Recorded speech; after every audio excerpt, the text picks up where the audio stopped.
Hola, buenas tardes. Qué interesante ha sido el trabajo de las jornadas hasta este punto. El tema del trauma, que puede ser pensado desde diferentes vértices, desde varias disciplinas, como es tradición en Centro Eleya, gracias a esta herencia del trabajo y la enseñanza de Celia Leiberman y Norberto Bleichmar. Estamos pues en el último bloque de nuestro trabajo bueno, hay mucho todavía que aprender y que disfrutar. Así que a continuación está con nosotros la doctora Ana Wiener, quien presenta la conferencia plenaria denominada Trauma y Disociación. Será de mucho aprendizaje para todos. Esta actividad no es interactiva. Posterior a la conferencia tendremos el último grupo de 3 mesas clínicas a las que pueden entrar de manera libre, las que podrán participar a través del chat con sus preguntas y comentarios. Les comparto la semblanza de Ana Wiener. Ana Wiener es maestra en psicoterapia psicoanalítica y doctora en clínica psicoanalítica por el Centro Eleya. Desde hace más de 30 años es docente en diversas materias, tanto en este centro como en otras instituciones. Actualmente coordina el doctorado en clínica psicoanalítica y la clínica del Centro Eleya. Ha impartido múltiples talleres, conferencias, diplomados y cursos dentro de la clínica, sobre distintos temas como la técnica psicoanalítica, la comprensión y el trabajo con los sueños dentro de la clínica, así como la historia y los cambios del movimiento psicoanalítico. Es coeditora de los libros La sexualidad de las jornadas 2017 e Identidad e identificación, vértices psicoanalíticos, sociales, culturales y neurobiológicos de las jornadas 2019. Es autora de numerosos artículos publicados en la página web de Eleya. También es psicoanalista de adultos desde hace 25 años y realiza supervisiones de colegas. Así que, bueno, bienvenida, Ana. Damos inicio a tu conferencia. Muchas gracias, Nadezhda. Gracias por esta introducción. Y bueno, buenas tardes a todos. Llevamos 2 días de intenso trabajo. Hemos escuchado ponencias, entrevistas, diálogos científicos, mesas clínicas de excelente nivel que abordaron distintos aspectos de este tema tan importante y actual. Felicito a todos mis colegas por sus estupendas exposiciones y a la comisión por este gran evento que han logrado. ¿Cuál sería el propósito de una plática sobre el trauma y la disociación? Pues nada más y nada menos que la relación entre el trauma y la disociación es fundante del psicoanálisis y del psiquismo. Además de que si repasamos un poco esta conexión, podemos pensar cómo ayudar a los pacientes en situaciones como las que hemos vivido durante 2020 y lo que va de este año. Espero que algo de lo que mencione les resulte útil e interesante para comprender lo que pasa en sus consultas. Agradezco a la comisión la bibliografía que me enviaron para realizar esta conferencia. Para mí fue muy estimulante repensar y leer textos que ampliaron el panorama sobre lo que sucede dentro de la mente ante impactos traumáticos.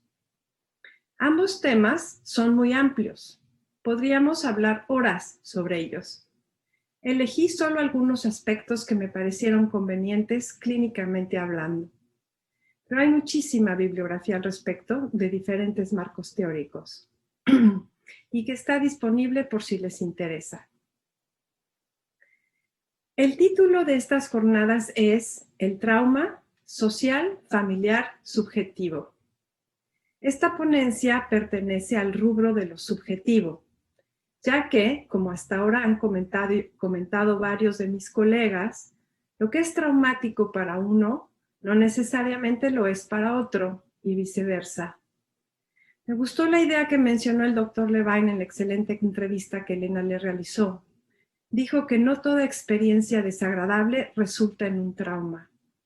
que habrá que ver en el futuro si se constituye como tal, a la manera de como Freud describió el momento en que el niño ve el genital de la niña y no constituye en sí, en ese instante, un trauma, sino que le da sentido a la castración años después, cuando entra la fase edípica, que lo resignifica y adquiere entonces su impacto traumático.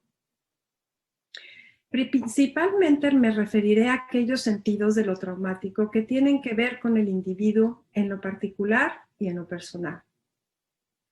Recuerdo una paciente, una mujer de mediana edad, que me dijo durante su análisis: este tratamiento me ha resultado más doloroso que nada en mi vida y según yo no tenía ningún trauma. Para ella, entrar en contacto con distintos aspectos de su personalidad, con lo bueno y lo no tan bueno, fue realmente difícil. Me viene a la mente otra paciente que atendí hace varios años, que vino en un estado depresivo bastante importante. El llanto no le permitía hablar durante las sesiones. Era una madre muy dedicada a la atención de sus 4 hijos. Lo que producía su depresión era el crecimiento de ellos. Ya no me necesitan, doctora, me decía. Son grandes y hacen sus vidas sin que me permitan ayudarlos, lo cual era muy bueno para el desarrollo de sus hijos, no para ella, quien lo vivía totalmente traumático. La elección del tema de estas jornadas me parece totalmente pertinente y acorde a lo que hemos vivido. La pandemia que provocó el coronavirus nos tomó por sorpresa y ocasionó una variedad de reacciones y de situaciones, tanto buenas como la posibilidad de implementar vacunas con tecnologías inéditas, la instrumentación de distintos tratamientos médicos para combatir una enfermedad nueva, o la utilidad y desarrollo de la comunicación digital, la posibilidad de que muchas familias pasaran más tiempo juntas, que varias personas tomaran riendas de su salud física, disminuyó la ocurrencia de enfermedades gastrointestinales e infecciones respiratorias. Hasta situaciones verdaderamente terribles, como el encierro, el aislamiento y falta de contacto, la muerte de familiares y seres queridos, la violencia intrafamiliar, las dificultades económicas, etc. Me parece un acierto total decidir tener una jornada sobre el trauma porque, como lo mencioné antes, aborda el fundamento mismo del psicoanálisis como marco teórico de comprensión de la mente en la normalidad y en la patología, y porque nos obliga a repensar y revisar estos conceptos. También nos brinda la oportunidad de retomar las teorías freudianas, su valor y vigencia en la actualidad. En otras palabras, y para decirlo de manera sencilla y corta, con pandemia y sin pandemia, el trauma es central para nuestra profesión. Mientras preparaba esta ponencia, me sentí muy agradecida con ella porque nos permitió seguir con nuestro trabajo educativo y formativo durante este último año. Con Norberto y Celia por hacerme entender lo valioso y poderoso que es el método psicoanalítico. Con todos mis compañeros, colegas y amigos por el apoyo constante. Me siento muy afortunada de pertenecer a este grupo que privilegia el esfuerzo constante, dedicado y tenaz para transformar un evento traumático en uno de aprendizaje y crecimiento. Empiezo por la definición de trauma. La medicina lo asocia con una lesión en el cuerpo. Si lo desplazamos al ámbito psicológico, alude a un impacto emocional que produce un daño mental duradero. Rosine Perelberg lo define como un exceso de. Toma su concepción de la palabra excessus del latín, que significa superar, salir. Si uno busca exceso en el diccionario, encontramos que se le describe como cantidad de algo que es más de lo necesario, permitido o deseable. En estudios sobre la histeria, Freud lo concibió como un evento abrumador que rompe el escudo protector del sujeto, con resultados catastróficos para la mente.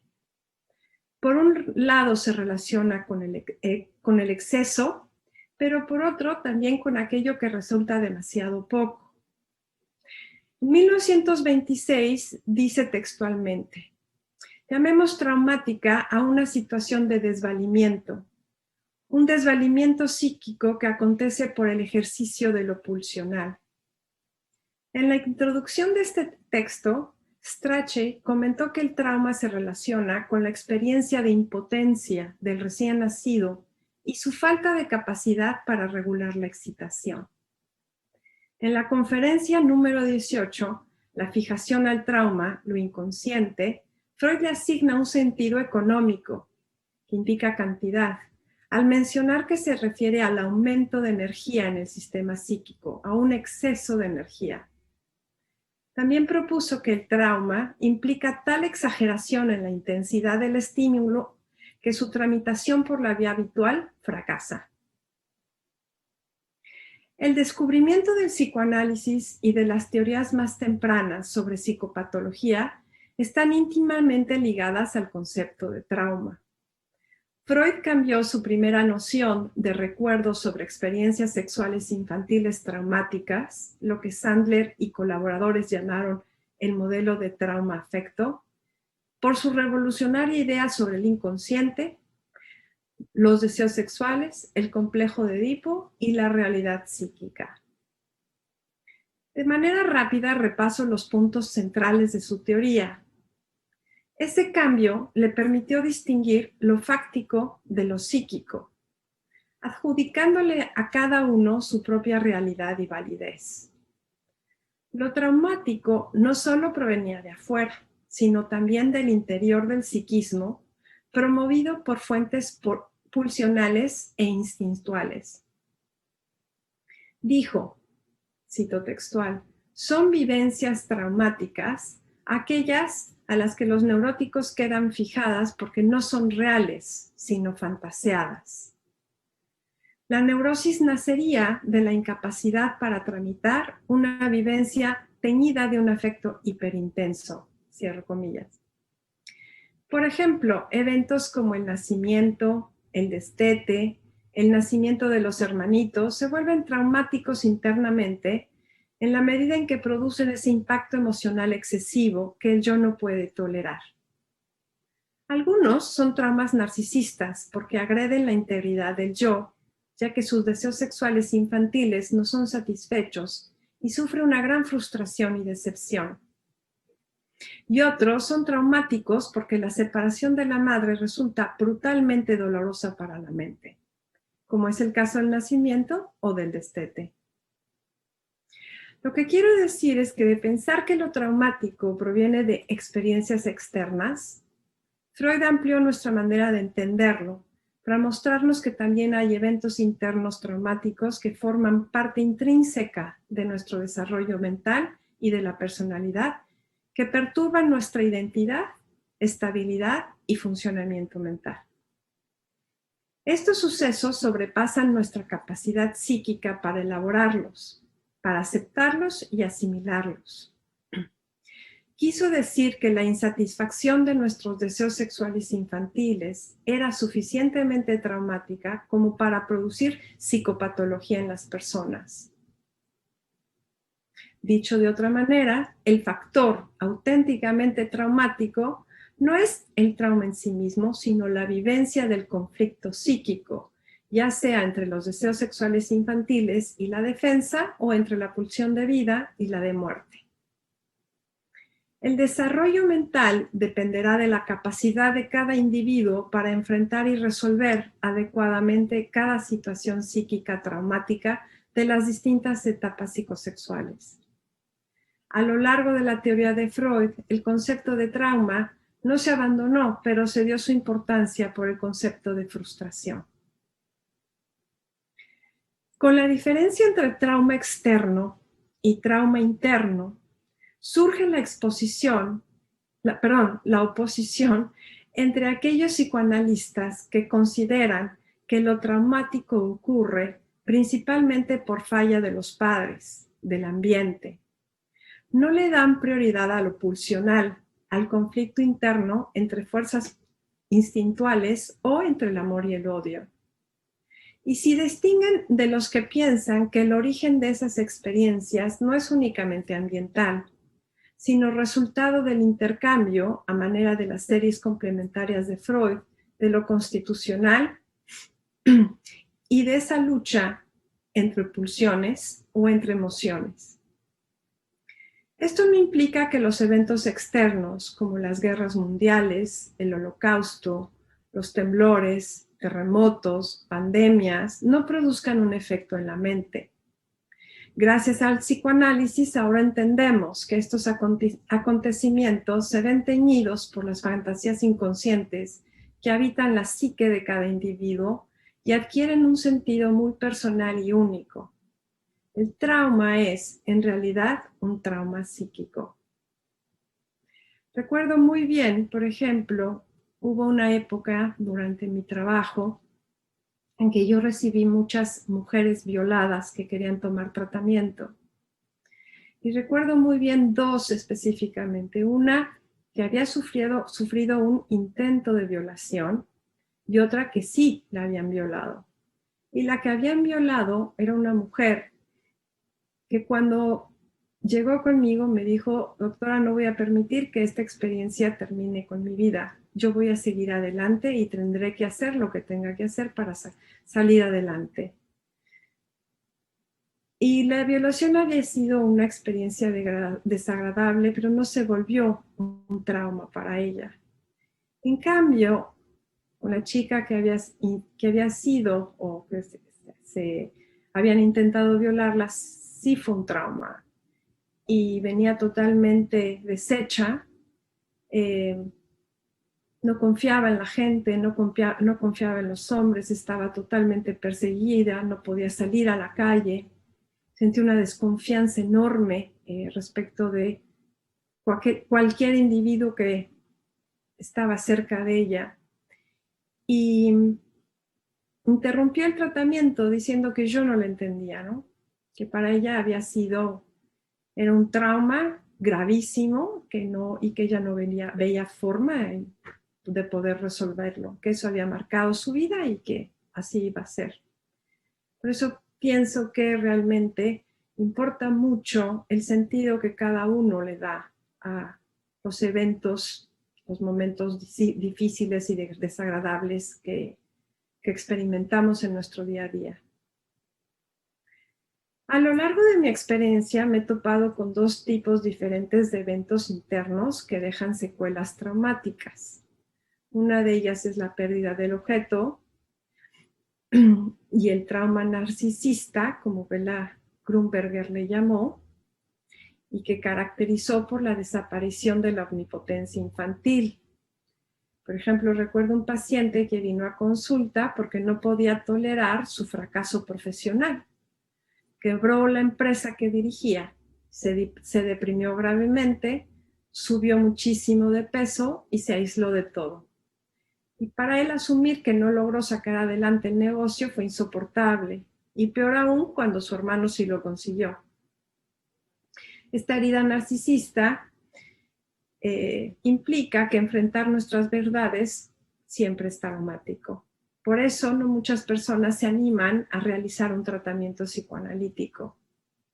Renunciar a esa ilusión idealizada de ser especial, de tenerlo todo, de no necesitar de nadie, nos resulta intolerable.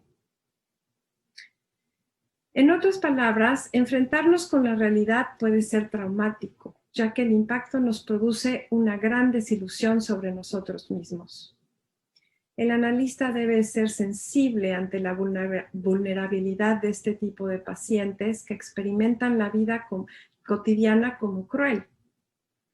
Trabajar con ellos con mucha paciencia y amabilidad para que puedan aceptar un aspecto esencial de la realidad, que no es intrínsecamente buena. Una característica crucial que ya se mencionó repetidamente en las jornadas es que los conflictos de la sexualidad infantil, de amor y odio, no tienen el mismo peso para todos. A algunos les afecta más la separación, a otros el no tener la razón, a otros el no controlar la vida de los demás, etc. Todo depende del interjuego de varios factores, unos intrapsíquicos y otros del medio ambiente.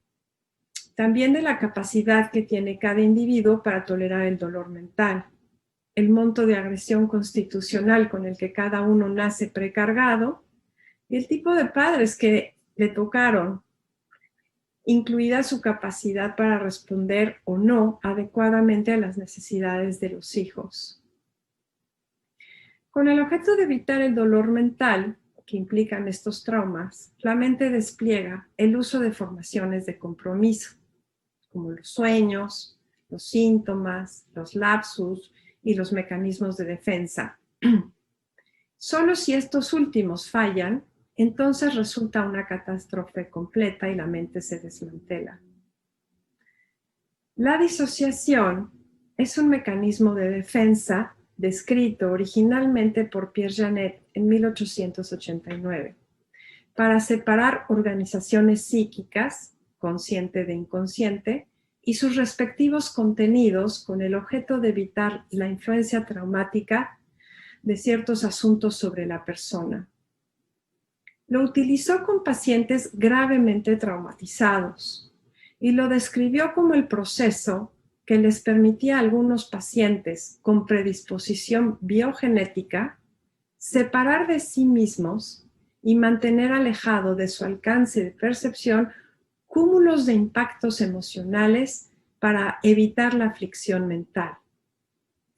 Al inicio de su trabajo, Freud la utilizó de la misma forma, concibiéndolo como la división entre lo consciente y lo inconsciente, lo que denominó como doble conciencia. Freud consideró que esta disociación estaba relacionada con el trauma, a diferencia de la escuela francesa de aquella época, que ponía énfasis en los factores orgánicos. Un conjunto de ideas, estados mentales y el funcionamiento psíquico con ellas se apartan de la conciencia, pero siguen existiendo en algún lugar de la persona sin que ésta se percate de ello. Ese lugar era el inconsciente. Esta definición de disociación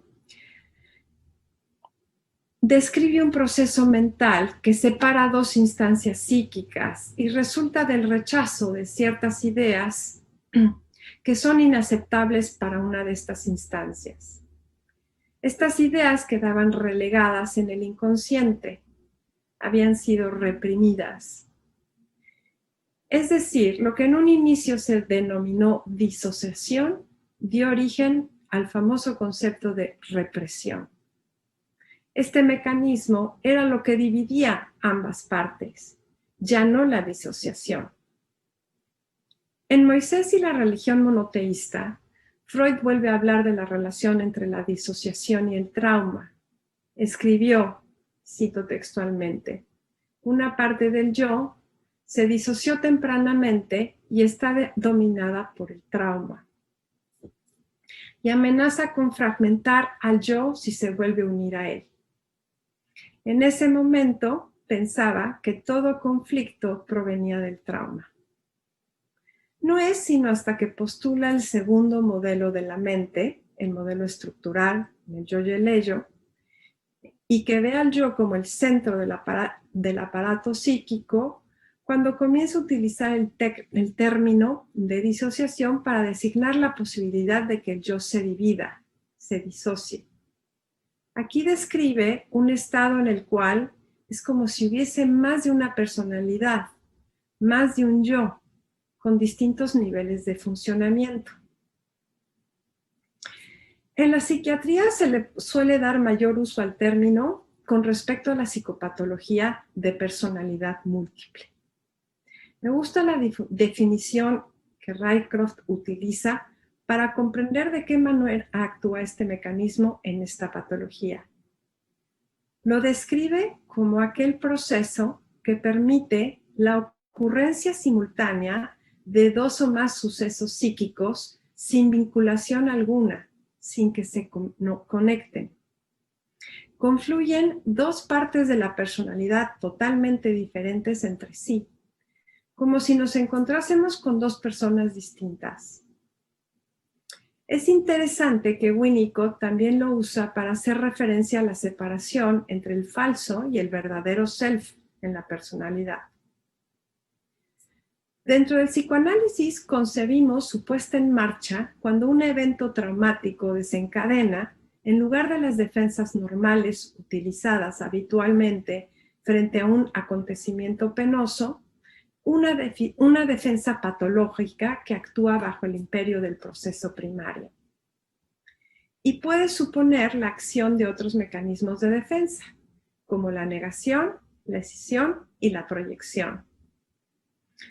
Recuerdo cuando iniciaba mi práctica privada y que atendía a estas mujeres violadas que les mencionaba, era común la descripción que hacían del evento viéndose a sí mismas desde lejos. Me decían, observaba todo lo que acontecía desde arriba, como si le pasara a alguien más y no a mí. Ese sería el ejercicio de la disociación. De este mecanismo se desprende el de la escisión. Escindir desde el punto de vista kleiniano implica que el yo se divide a sí mismo de manera activa, como parte del proceso normal y necesario del desarrollo psíquico. Un paso evolutivo en una primera etapa de la vida que Klein llamó la posición esquizoparanoide. Y se utiliza para separar y diferenciar lo bueno de lo malo, tanto del self como de los objetos.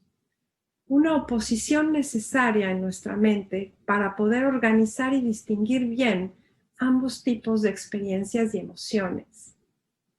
Esta escisión también protege al yo de las ansiedades de aniquilación, de la maldad interna y de las malas experiencias. Y le permite el establecimiento interno de la bondad y de las buenas experiencias que formarán el núcleo del yo. La integración de ambos aspectos del self y de los objetos. Entonces, como vemos, la definición de escisión toca dos dimensiones diferentes. Aquella que se refiere a un principio organizador de la experiencia y otra que se refiere al de mecanismo de defensa. Cualquiera supone que no estamos tratando con un yo coherente ni integrado, sino con una personalidad dividida o escindida. Recuerdo una paciente grave que asistía a su sesión alrededor del mediodía. El sol hacía un efecto en mi consultorio de tal manera que entraba un rayo que partía la habitación en dos. Ella me decía, uy doctora, por suerte estamos del lado derecho de la habitación y recibimos la luz del sol. La parte sombría de la habitación representaba para ella el objeto y self malos, fríos y oscuros. La otra, la iluminada, al objeto del self bueno y cálidos. En este caso, ella y yo estábamos del lado de los objetos buenos y les servía para mantener a los malos alejados y a raya, literalmente.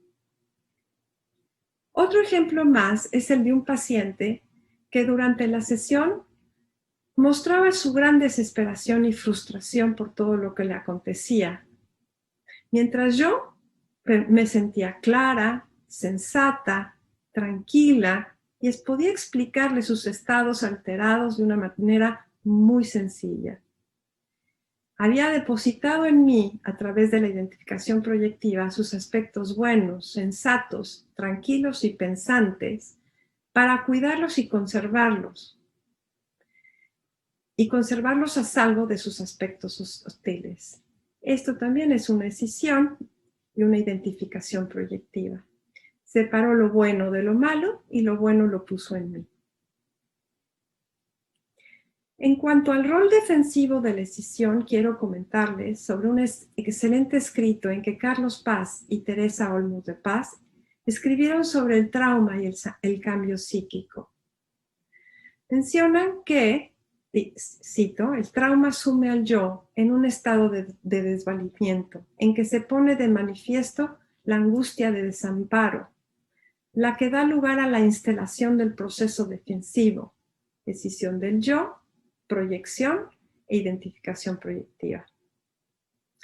Para ellos, la escisión desde muy temprano en la infancia se relaciona al trauma infantil narcisista, que implica perder la omnipotencia infantil, como ya les mencioné. Por ejemplo, cuando un infante comprende que no es uno con la madre, cuando nace un hermanito, o cuando papá aparece en la escena y tiene que reconocer a mamá, que mamá no le pertenece, suceden estas heridas narcisistas. Resulta interesante la idea del matrimonio paz, que como resultado de estos traumas infantiles, como solución a estas injurias narcisistas, se llevan a cabo identificaciones arcaicas que comprometen la identidad del yo. Y los rasgos de carácter son la expresión de estas identificaciones. Por ejemplo, alguien que no tolera una herida narcisista de esta naturaleza, cuando aparece en la escena el padre y se tiene que reconocer la competencia y la rivalidad con él y que la madre no le pertenece, el hijo puede identificarse con él en la fantasía y entonces sentirse el padre y negar ser el hijo desplazado de la escena primaria o por los hermanos. Técnicamente, en tiempos de Freud, se privilegiaba conseguir que el paciente recordara lo reprimido traumático y reconstruyera su pasado, lo que solemos llamar hacer consciente lo inconsciente. Dicho de otra manera, ayudar a los consultantes a incorporar a su psiquismo los eventos traumáticos intolerables, asimilarlos a su aparato psíquico de tal forma que éste funcionara de manera integrada y no disociando aspectos de sí mismo. Actualmente, varios psicoanalistas mantienen este mismo eje clínico como su meta psicoterapéutica. Por ejemplo, Sidney Stewart, quien considera que para conseguir esta reintegración del sentido y significado de las experiencias traumáticas al yo, el recordar debe acompañarse de la vivencia o reacción emocional original. De lo contrario, no se logra.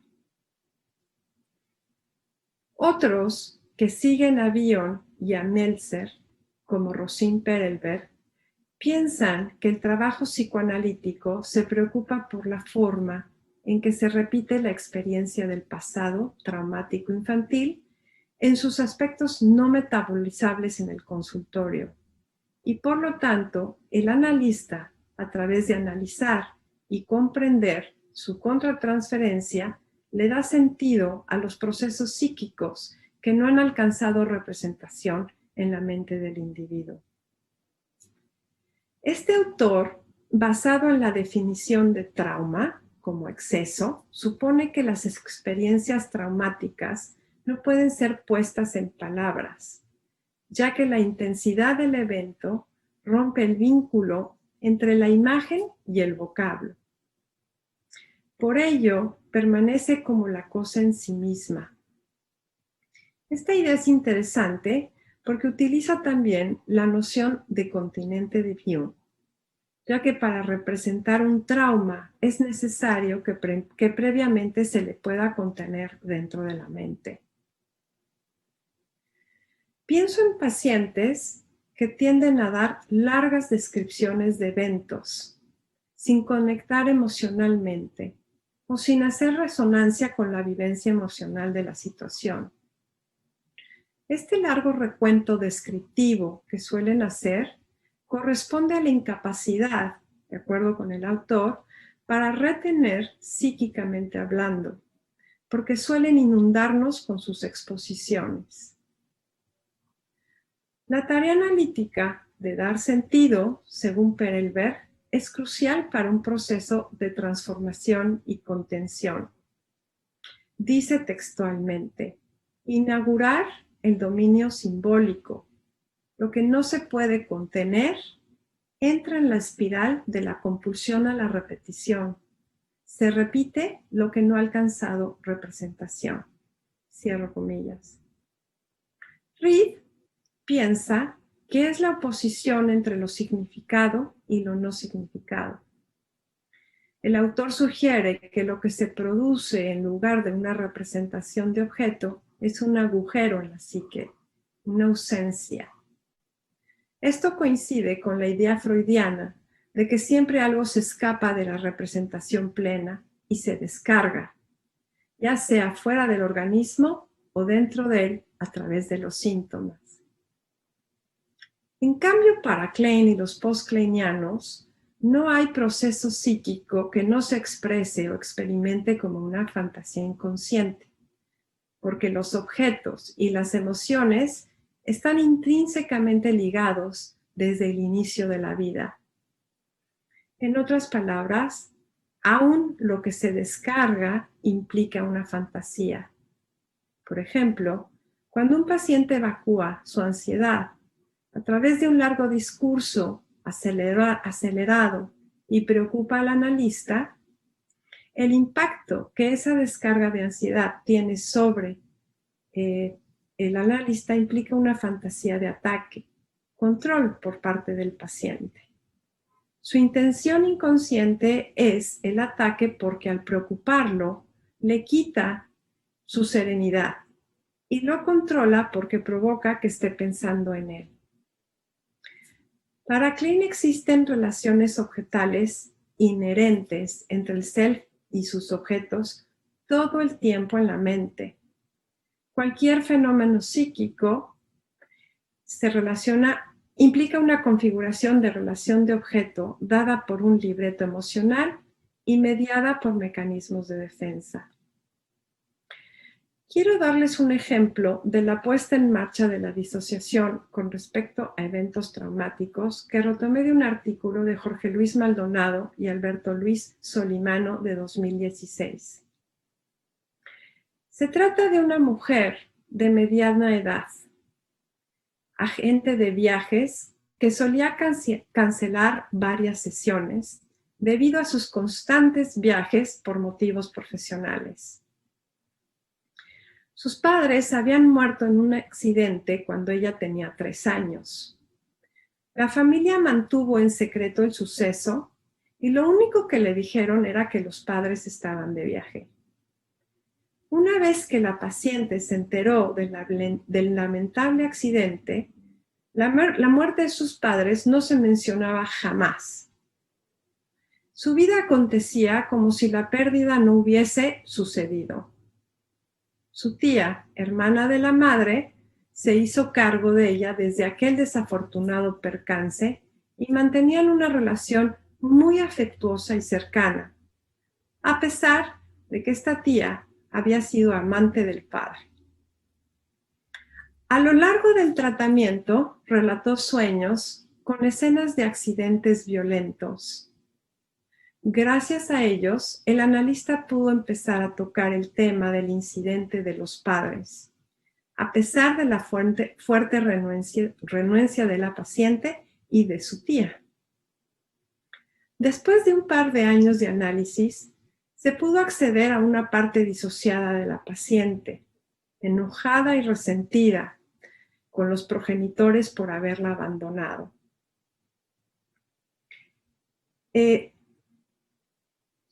El artículo menciona, es muy interesante el ejemplo porque el artículo menciona que el accidente de los padres fue, ellos iban en su automóvil y cruzando las vías del tren, piensan, no lo tenían sabido por completo, pero piensan que se aventaron, digamos, tratando de ganarle al tren, no le ganaron al tren y el tren los atropelló y los mató. Entonces, este enojo y este resentimiento de la paciente por haberla abandonado incluía su rabia de que los padres no hubiesen sido cuidadosos al cruzar las vías del tren. No entendía por qué habían hecho eso.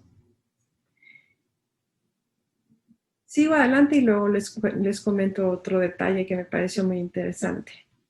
Sus sueños se relacionaron con su profesión, agente de viajes, y logró aceptar cómo en sus constantes excursiones a todo el mundo trataba de encontrar a los padres. Se observa su necesidad de negar la muerte de los padres, manteniendo la esperanza de encontrarlos en alguno de los lugares que visitaba. Disoció una parte de su mente, aquella que sabía de la pérdida de los padres, la alejó de su personalidad y actuaba de acuerdo con otra parte que se comportaba negando el hecho, como si no hubiese sucedido. Dentro de ella existían ambos aspectos, el que sabía sobre el accidente y el que se daba por no enterada. La que se comportaba como si nada pasase y la que daba por sentado que los encontraría vivos sin problema alguno en un lugar lejano. Idealizó a su familia adoptiva con el fin de desechar toda conciencia y curiosidad sobre el trauma original y su impacto. Sepultó lo ocurrido y lo reemplazó con un escenario que le garantizó seguridad. La idealización de la tía le proporcionó una relación que no le reflejaba su ambivalencia ni la confrontaba con la severidad de su superyo, que la castigara por sus impulsos y deseos hostiles en contra de los padres. Una vez después de muchos meses de trabajar los sueños, porque este trabajo que les menciono, en el que, digamos, fueron centrales todos estos sueños que trajo a lo largo del tiempo, lograron llegar a ese entendimiento y a la fantasía de que quizá los padres o la madre, ¿no? No era una mujer fuerte, la madre no era una mujer fuerte. Ella menciona a lo largo de su tratamiento que la madre era una mujer sometida por el padre y que quizá para la paciente el aventarse de esa manera a las vías del tren, quizá que fue la única manera en que ella encontró cómo enfrentar, si es que se puede decir eso, la infidelidad de su esposo con su hermana, ¿no? Es decir, cuando la madre se enteró poquito antes del accidente de la infidelidad de su esposo con su hermana, sucede este evento lamentable. Entonces la paciente dedujo en su tratamiento que quizá el accidente había sido la forma en que la madre, pues, le dio solución, ¿no? a esa infidelidad del padre o del esposo. Y lo curioso es que la paciente nunca se lo recriminó a la tía, sino que la idealizó, ¿no? Se llevaba con ella de una manera excelente. John Steiner explica cómo este mecanismo de idealización, ¿no? bloquea la capacidad de los pacientes para enfrentar la culpa y la responsabilidad por sus fantasías agresivas en contra de la pareja edípica. Menciona que solo ver el lado maravilloso de sus tíos aparece como un modelo contrario a aquel que representa la parte severamente crítica y demandante de su mente. Esa relación perfecta entre paciente y analista es lo que se busca reproducir en la transferencia para expulsar la imagen terrorífica del cruel psicoterapeuta quien se vive como el que quiere retraumatizar al paciente confrontándolo con su insoportable realidad. De hecho, el trauma es la verdad que básicamente la paciente tenía que enfrentar. E incluye no solo el dolor de la pérdida real y todo lo que ello significa, sino que al abolir la idealización se contacta con su propia agresión y la culpa. La disociación es un mecanismo de defensa muy eficiente para alejar de la conciencia, para evitarle al paciente enfrentar lo insoportable. Para ponerlo literariamente, para evitarle la insoportable levedad del ser, como decía Milan Kundera. El trabajo analítico consistirá en ayudar al paciente a encarar aquello que disoció, reunir lo que separó de sí mismo, integrar el funcionamiento de su personalidad. Esto lleva tiempo, tolerancia y paciencia, sin anticiparse a la capacidad del paciente para aceptar esas verdades que prefería negar. Respetar su tiempo para reincorporar aspectos de su psiquismo que mantenía en otra órbita espacial. No es el recuerdo del trauma, sino lo que éste le verbera en relación a su propia cualidad humana. Como conclusión, quiero enfatizar la importancia que tuvo el viraje de concepción del trauma como un evento que sobrecargaba el aparato psíquico a aquel que se concentró en descubrir las fantasías inconscientes que le dan sentido y significado propio. Tarea que requiere la capacidad del analista para comprender las comunicaciones verbales, no verbales y paraverbales de los pacientes, expresadas en el vínculo transferencial, sin dejar de lado la interacción con el medio ambiente de cada paciente. Tarea en la que se juega la resonancia emocional del psicoanalista mismo. Y me parece que si el trauma es muy severo, posiblemente será imposible aceptarlo. Tanto paciente como analista tendrán que reconocer sus límites para tramitar tan difícil experiencia. Muchas gracias por su atención.